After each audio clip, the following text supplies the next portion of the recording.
Hello everyone, आज का हमारा मेन टॉपिक है एनर्जी लेवल डायग्राम्स।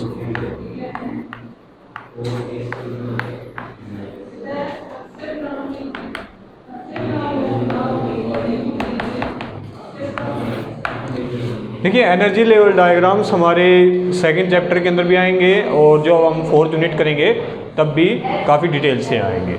तो यहाँ पर देखिए, एनर्जी लेवल डायग्राम इस केस में हमारे सिर्फ दो ही केस बनते हैं। एक होता है हाइड्रोजन या hydrogen like particles. Hydrogen like particles, देखिए हाइड्रोजन लाइक पार्टिकल्स जैसे कि हीलियम He पॉजिटिव हो गया, लिथियम 2 पॉजिटिव हो गया। इनके पास नंबर ऑफ इलेक्ट्रॉन सिर्फ एक ही होता है, हाइड्रोजन की तरह ये बिहेव करते हैं। एंड सेकंड आता है हमारे मल्टी इलेक्ट्रॉन के केस के अंदर।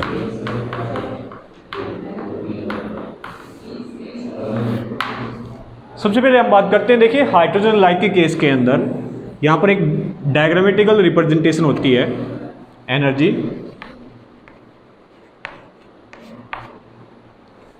तो क्वांटम नंबर से हम पढ़ चुके हैं। देखिए सबसे पहला क्या होता है, हमारा आता है 1s, फिर हमारी प्रिंसिपल सेल्स थी n = 2 के केस के अंदर हम देख रहे थे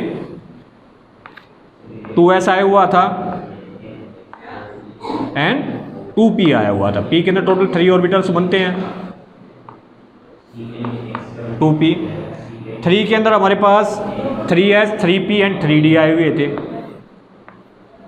3s, p के अंदर 3, 3p एंड 3d, d के अंदर टोटल 5, ये हो गया हमारा 3d।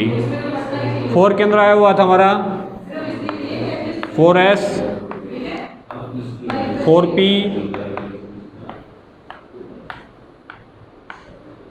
4d and 4f।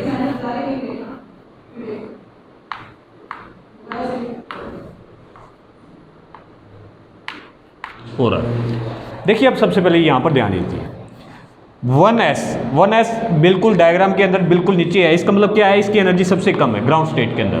बिल्कुल सबसे कम एनर्जी हमारी 1s की, यहाँ पर हम लिख रहे हैं 1s की एनर्जी सबसे कम है।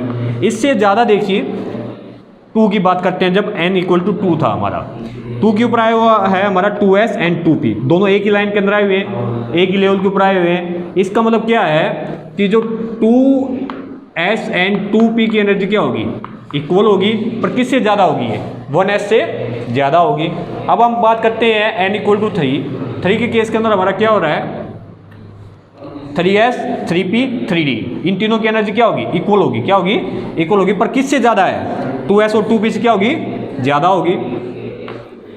3s 3p एंड 3d हो गया। एंड ओवरऑल लास्ट के अंदर अगर हम 4 की बात कर रहे हैं n = 4, तो 4 के केस के अंदर देखिए ये एक ही लेवल के ऊपर है। इसका मतलब क्या है, 4s की एनर्जी 4p की एनर्जी 4d की एनर्जी एंड 4f की एनर्जी क्या होगी, सेम होगी। क्या होगी, सेम होगी, पर किससे ज़्यादा होगी, 3s 3p एंड 3d से क्या होगी, ये ज़्यादा होगी। 4s 4p 4d and 4f। ऐसे अगर आप 5 से निकालोगे ऐसे निकलता जाएगा। तो हाइड्रोजन और हाइड्रोजन लाइक पार्टिकल केस के अंदर आप ये देख रहे हैं, एक पर्टिकुलर प्रिंसिपल सेल के लिए उस सेल के अंदर जितनी भी हमारी सब सेल्स होती हैं, हर एक के लिए एनर्जी क्या हो रही है, सेम हो रही है। जैसे n = 3 था, तो 3 के केस के अंदर 3p 3d एंड 3s जो आए हुए हैं, हर एक की एनर्जी क्या है, बिल्कुल सेम है। पर मल्टी इलेक्ट्रॉन के केस के अंदर ये पूरी तरह से क्या हो गया, फेल हो गया। क्या हो गया, फेल हो गया। मल्टी इलेक्ट्रॉन के केस के अंदर आप डायग्राम देखते हैं, इसको साफ कर देते हैं अभी। तो आपको बस इतना ही ध्यान रखना है, हाइड्रोजन और हाइड्रोजन लाइक केस के अंदर एक सीरीज के ऊपर जो भी हमारी सब सेल आई हुई है या ऑर्बिटल्स आए हुए हैं, उन सभी की एनर्जी क्या होती है, इक्वल होती है, सेम होती है। मल्टी इलेक्ट्रॉन के केस के अंदर देखिए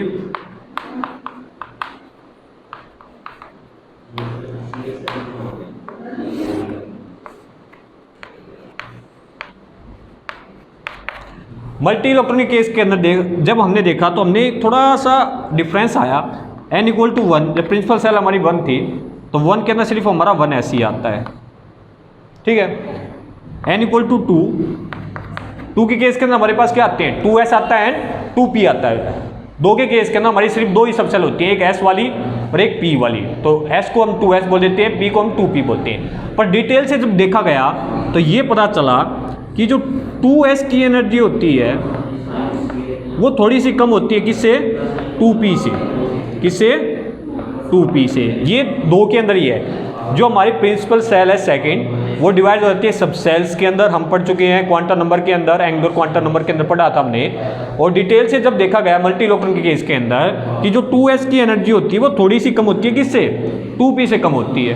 अब हम बात करते हैं n = 3। 3 की केस के अंदर हमारे पास क्या रहती है, 3S, 3P एंड 3D आ रहता है। जब इनको डिटेल से चेक किया गया तो हमें पता चला 3S की एनर्जी इन तीनों में सबसे कम होती है। उसके बाद आता है हमारा 3P। पर जो 3D है उसकी एनर्जी अप्रोक्सीमेट और ज़्यादा हो जाती है किससे, 4 से। यहां पर हम बात करें 4 की केस में, तो यहां पर पहले आ जाता है 4S। क्या आता है, 4S आ जाता है। 4S के बाद आता है हमारा 3D। 4S के बाद आता है हमारा 3D। अब यहां पर जो डिफरेंस आ रहा है कि देखिए मेनली 3 की बात करें, 3 के पहले आने चाहिए थे। यहाँ पर 4 का पहले आ गया 4S, उसके बाद 3D का आ रहा है। इसका मतलब क्या है, 4S की एनर्जी कम है किससे, 3D से। इस चीज को बताया बोर-ब्यूरी रूल ने।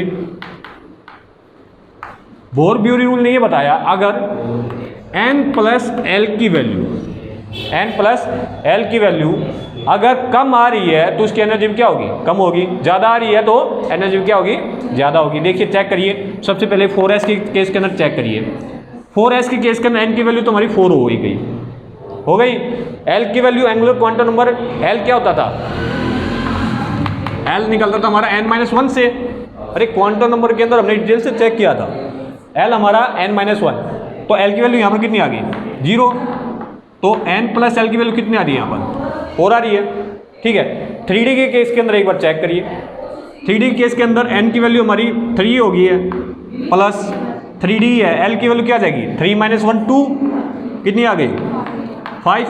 तो 3D के केस के अंदर एनर्जी क्या बन रही है, बोर-ब्यूरी रूल के अनुसार ज़्यादा बन रही है। L 0 है, L क्या होता है हमारा, n-1 होता है। तो इस केस के अंदर नहीं, यहाँ पर आपको ऐसा करना है, 1S का केस था, 1S के केस के अंदर यहाँ पर लेना है। ठीक है, S के केस के अंदर हमेशा क्या रहा है, 0 बनता है। क्या बनता है, 0 बनता है। ठीक है, तो इस केस के अंदर आप देख रहे थे 3D का केस ले रहे थे, तो D-1 S में हमेशा जो L की वैल्यू होगी वो 0 चलेगी। क्या चलेगी, 0 चलती है S के केस के अंदर। आगे समझ में, क्वांटम नंबर से हमने डिटेल में किया था L = तो S के केस के अंदर हमेशा L बताता है शेप के बारे में, तो इसकी वैल्यू हमेशा 0 ही होती है। क्लियर, कोई डाउट। ठीक है, तो ये हमारा बोर-ब्यूरी रूल था। इसको ज़्यादा इंपॉर्टेंट नहीं है, सिर्फ आपको ये ग्राफ की अंडरस्टैंडिंग होनी चाहिए। Clear, any doubt. ठीक है, तो आज का ये हमारा टॉपिक था एनर्जी लेवल डायग्राम्स। चेक करना जरूरी है। नेक्स्ट वीडियो के अंदर हमारा काफ़ी इंपॉर्टेंट टॉपिक चलेगा इलेक्ट्रॉनिक कॉन्फ़िगरेशंस, जो काफ़ी ज़्यादा इंपॉर्टेंट है, उसको हम चेक करते हैं।